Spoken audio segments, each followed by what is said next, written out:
What is going on? Welcome to this week's episode of the Second of Strength podcast. Wherever you're at, I'm grateful you're here. I'm grateful you're spending your valuable seconds with me. Look, we're going to dive into it today. We're going to talk all about comparison. I think one of the biggest challenges so many people face today is comparison and feeling less than. And if that's you, I just want you to know I've been there frequently. I think everybody has on some level. We all feel that. And so I hope that this episode gives you a couple of key tips, a couple of key things that you can do to combat those feelings that we feel sometimes of feeling less than. And so we're going to talk all about that today. There is a quote that says, from Eleanor Roosevelt, that says, "Nobody can make you feel inferior without your consent."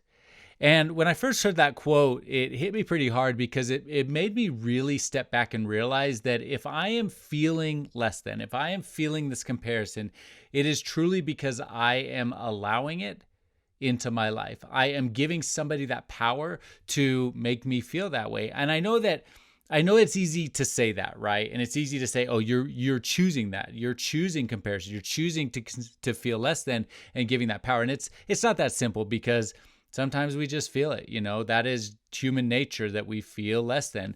And so, but I want you to know that comparison is this internal process that we have. It's this, and sometimes on a very subconscious level, but it's comparison is this internal process of trying to be or wishing you were more like or wishing you were somebody else. That's what comparison is.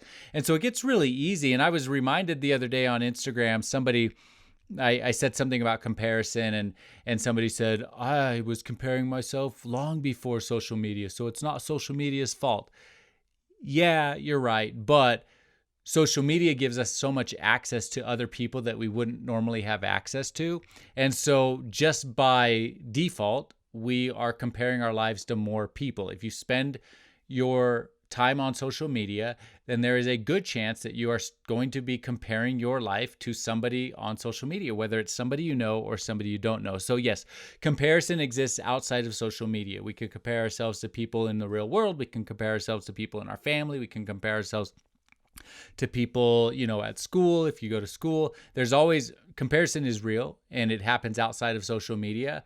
But I think that social media puts a magnifying glass on this comparison because it opens up our world to so many more people. And so again, this internal process of trying to be or wishing you were somebody else. Well, we have this visual lens that we can now look through in the palm of our hands to see other people's lives and than to feel that we are less than because we don't have it. And what's magnified on social media is comparison because in the real world, we see people's real lives. We see all that they are and we see what they are not in many instances. But on social media, we only see what all that people are. We only see the good side because social media is just people's highlights reels. It's everybody just showing all their good side.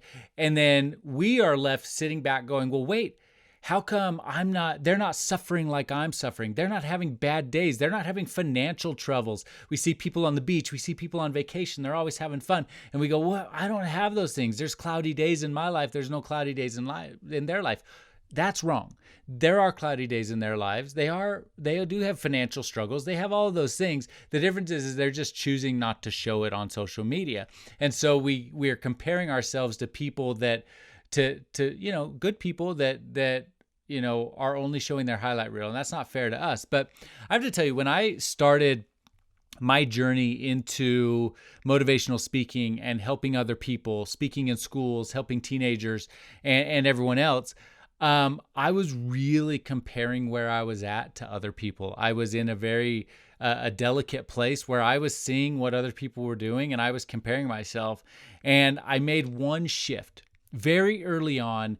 And this is not one of the things that I'm going to focus on in helping you today, but maybe a bonus solution for you. But I was comparing myself to people on social media and I made one shift.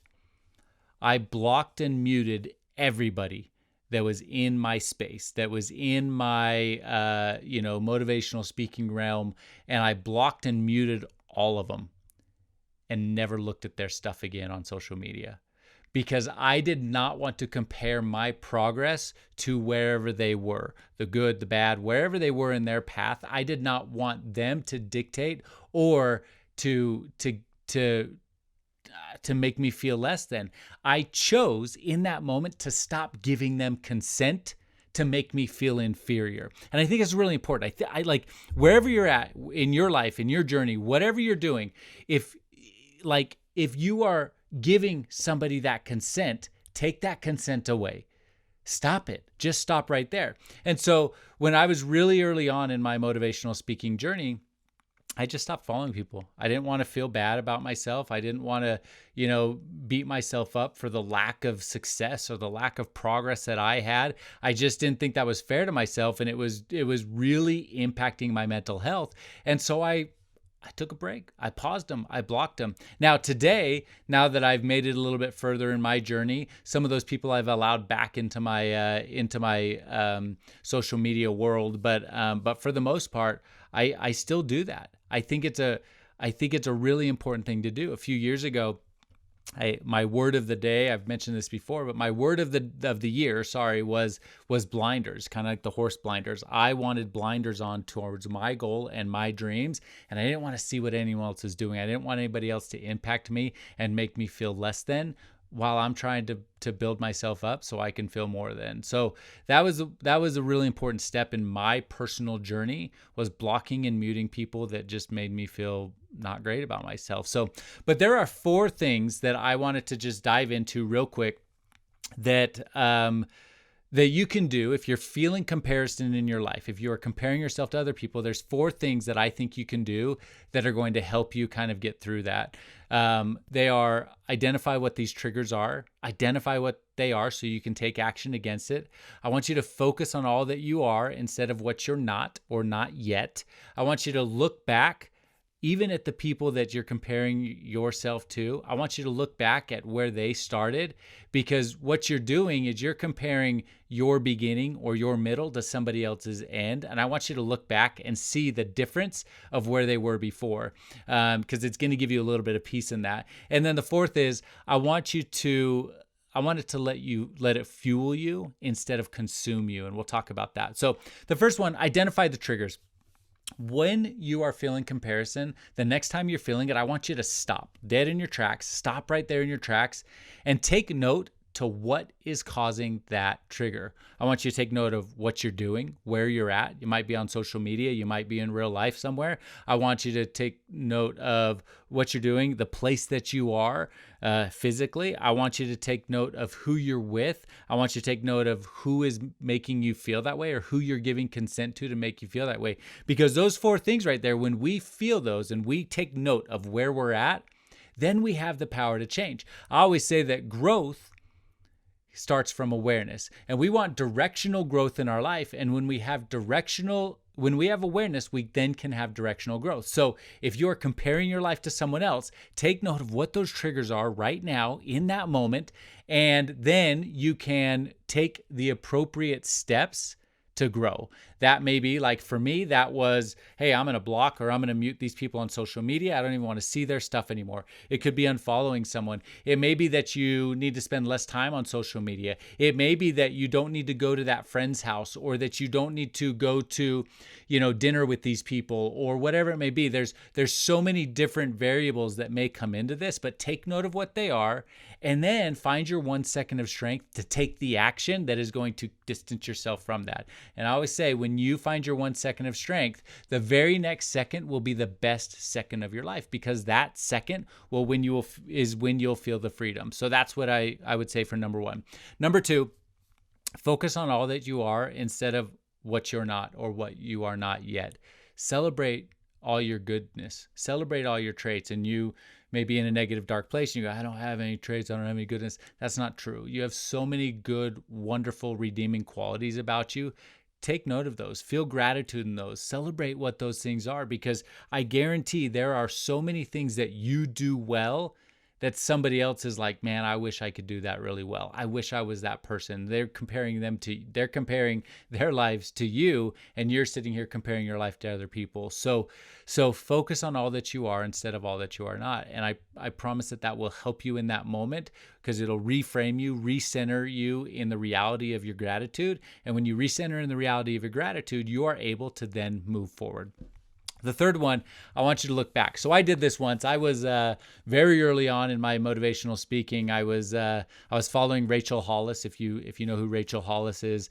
And I was like, man, she's so good. She's got these books, she's got these whatever. And I was like, man, and I don't know if I was comparing myself, but I was admiring from afar the success that she had.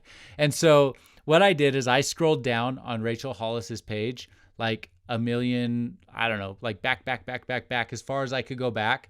And when I got back far enough, I realized that Rachel Hollis was just like a regular person. Like her first posts were like really bad, like not good at all. Like who is this person? If I post this on social media, I'll probably get in trouble for it. But like, who is this person, right? Like she just started from a place of the beginning. Like she started from the beginning, like all of us start from the beginning. She started where I was starting. And it gave me so much peace and comfort to know that you can start here and you can get to here through hard work, through dedication, through consistency. But that doesn't mean that you have to beat yourself up because you're not here yet. Because even Rachel Hollis, even all of these incredible people who are further along than where you want to be, they all started right here. And if you go back and you scroll back on their pages, you'll see that they started in like a really, like, they weren't great.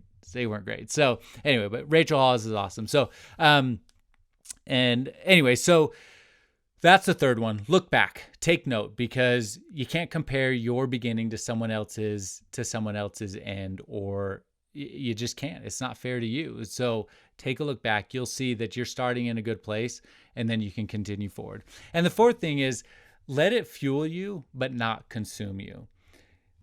I think if we can change our mindset around comparison to not to, oh, I'm not that person. I don't have what that person is, to I'm going to dig in and be determined to get to where I want to be in my life, in my career, in my path, so that I can then I can reach those goals that I have for myself. So it's not a comparison of like, oh, I'm not there. That's not me. I'm so upset and frustrated, or I'm giving consent to that person to make me feel inferior.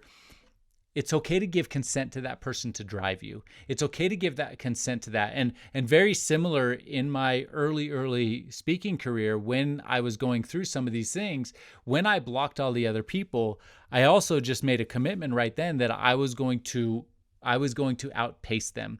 I was going to get to where I needed to go. I wasn't going to look to the side. I wasn't going to look backwards. I wasn't going to focus on them, but I was going to let the other people's success, because they're very successful people, I was going to let it drive me to where I needed to go, just through sheer will, sheer grit, sheer determination. And when we can change our mindset around comparison into letting it fuel you instead of consuming us and making us feel bad, then we're using it in a healthy way, in a better way that isn't going to demoralize us, but is going to drive us. And I think there's a really important piece of that. And if you're an athlete, you know exactly what this is. It's very easy to look at, some great athlete, maybe someone on your team or your basketball team, or, maybe it's someone in the NBA or someone, like, it's very easy to look at these people and go, man, I wish I was that, like, I'm not there. Well, let that be a goal to drive you to practice. Let that be a goal to drive you to work harder. Let that be a goal to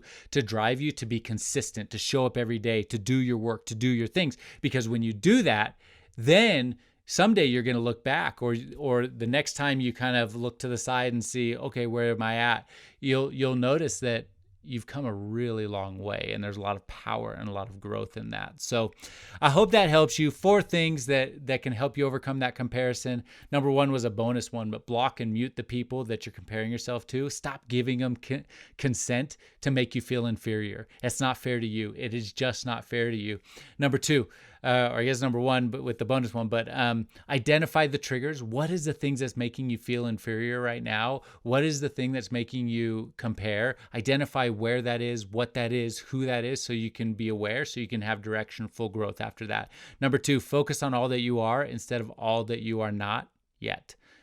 Focus on all you are instead of all that you're not yet. Number 3, look back. Look back at where those people started, and you realize they started in a really, funny spot as well, a rough spot as well, because if you scroll back, you'll realize that you're comparing your beginning to somebody else's middle or somebody else's end, and that's not fair. Look back to their beginning and see where they started, and you'll see that you're on a pretty even playing field. And then the 4th one, let that comparison, let it drive you, let it fuel you instead of letting it consume you. And when we can shift our mindset around it and let it be a fuel that drives us instead of a inferiority complex that demoralizes us, we will get stronger, we will get better, and we will accelerate our pace because we'll be focusing on us and what we need to do instead of what other people and what we aren't yet, because we haven't done whatever they do, which we can't do what they do because they're them. So I hope this helps. Wherever you're at, share this with somebody. It helps me a ton, y'all, if you share this. It also helps me a ton if you go and leave a rating and review wherever you listen to this. If you're on Apple, go leave a rating. If you're on Spotify or anywhere else, wherever you listen to this, it really helps me a lot if you go leave a rating, and then if you share it. And if this helps you, hit me up in my DMs on social media at Real Tanner Clark. Tag me in your post of sharing it at Real Tanner Clark, and I'll share it back and give you a shout out. But wherever you're at, I'll leave you the way I always leave you. And first, let me say I'm so grateful for you. But I'll leave you where I always leave you. Go find your 1 second of strength and be happy.